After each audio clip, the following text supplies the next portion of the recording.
Have you ever wondered why nobody cares about your art? Like, you look at these Instagram artists that get hundreds of thousands of likes and you get nothing. Like, you really put a lot of hard work into creating these artworks. You are really proud of it. And then you post it on social media and you get nothing. No followers, no engagement, nothing. And as an artist, you should not really care too much about likes and followers, but you definitely need to ask that question, like, why does this happen? And a lot of artists end up quitting before they actually find that answer. Because the first thing that they blame is the algorithm. That is the algorithm that's not working for them. The algorithm is purposefully not sharing their art with other people. I mean, like, why would the algorithm do it? Like, do they have some personal grudge against you or something? I'm not saying the algorithm is perfect, but that is not why you're not succeeding. The real reason is that your art is boring. People don't care about your art because, well, there's no value in it. I mean, look at your artwork, right? If you were to see your artworks while scrolling on social media, would you actually care about it? Would the shapes, the colors, the values actually appeal to you? If not, then you know where the problem is. There is nothing interesting about your art.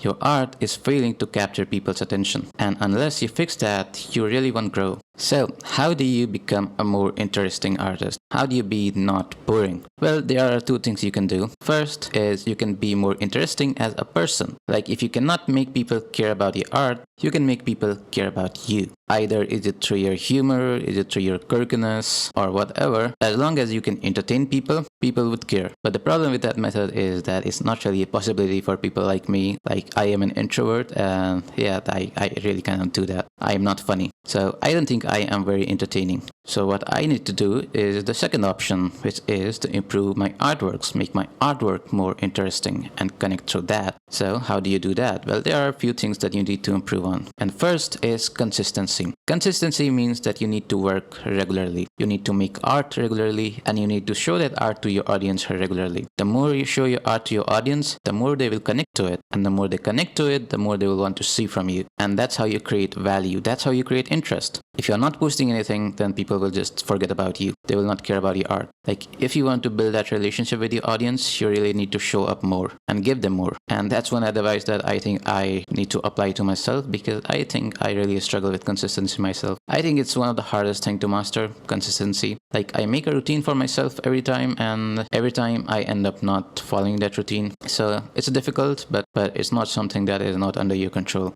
The second thing that you need to work on is the references that you choose. Because if you choose a boring reference, then you are going to create boring art. I look at my artwork like from a year ago and I think, why the hell did I use this reference? I could have done something better. And as a growing artist, I would say that a reference is everything. Like, don't try to make things by yourself. Like, I have tried it. When I was beginning as an artist, I tried to do my own things and I ended up failing. I decided that I need to stick to the reference even more, because in the future, if I want to create my own things, then I need to know how to create those things, and references is what's going to help me. So stick to the references first. So how do you actually choose better references? Well, one thing that you need to do is choose references that have clear shadow shapes and light shapes. Like, look at these references. These references are pretty bad. These are portraitures with diffused lighting, and you cannot really tell where the light ends and the shadow starts. So I will really suggest that you stay away from these kind of references. And these are some examples of good references. Like, the lighting is pretty good, the composition is pretty good. So these are the references that I would suggest that you use if you want your artwork to look more interesting and not boring. The third thing that you need to work on are shapes. If you believe that values and colors are everything in a painting, then I would say you are pretty wrong. I think that shape design is also as important, and I would say that it's one of the most important things in artwork if you want to stand out as an artist. The shapes that you use defines you. Some artists use more curved lines while others use more straights, and depending on what they use on what proportion defines their art style. The more simple and bolder your shapes are, the more interesting your artwork is going to look. And if you want to get better at shape designing, then I would say you just need to study other artists. Like, go on social media, find the artists or shapes you really like, and really intensively study those artists. Like, if you're not going to put in that hard work and time, you're really not going to improve. This is the only way. There are really no shortcuts here. If you want to become a better artist, then you need to put in a lot of work into it. The next thing that you need to work on is creating more variety in your artworks. And variety basically means that you need to not paint the same thing again and again and again. Like, sometimes you should go out of your comfort zone. There's a comfort zone that you should stay in for most of the time, but sometimes you need to go out of the comfort zone and explore things that you have not done before. Create artworks that you have not created before. Paint subjects that you have not painted before. It will give your audience something to look forward to, because if you're going to create the same thing again and again and again, then your audience is going to get bored of it. Let me give you an example. So this is Sam does art, and Sam for the most part like to stay in his comfort zone, but